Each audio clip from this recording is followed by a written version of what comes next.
নমস্কার।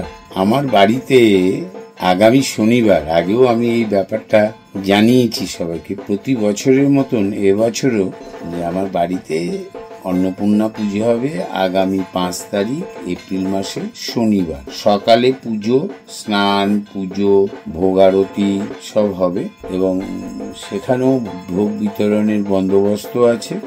বাস্তবকে মেনে, বাস্তবে আমরা যেভাবে খাওয়া দাওয়া করে থাকি, যে প্রভাবকে মেনটেন করে সন্ধেবেলায় অন্নকূট আছে, বহু লোকের সমাগম ঘটে। আমি শুধুমাত্র মনে করিয়ে দেওয়ার জন্য আপনারা উপস্থিত হবেন। আমার একটু বলতে দেরিও হয়ে গেল, কারণ আমি গৌহাটিতে আমাদের আর্যভট্ট ফাউন্ডেশনের আসাম শাখার কনফারেন্স ছিল, আমি ওখানেই ছিলাম। তা বলতে একটু দেরি হয়ে গেল, তার মধ্যে আমার ব্যস্ততা। আপনাদের সবাইকে অনুরোধ রইল, আবেদন, আপনারা সবাই অন্নকূটে সকালের পুজোতে উপস্থিত হবেন। আপনারা আমাকে একটু সহযোগিতা করবেন, আসবেন। আপনারা সবাই মায়ের প্রসাদ, অন্নকূটের প্রসাদ ভালো মতন গ্রহণ করবেন। সবাই ভালো থাকবেন। নমস্কার।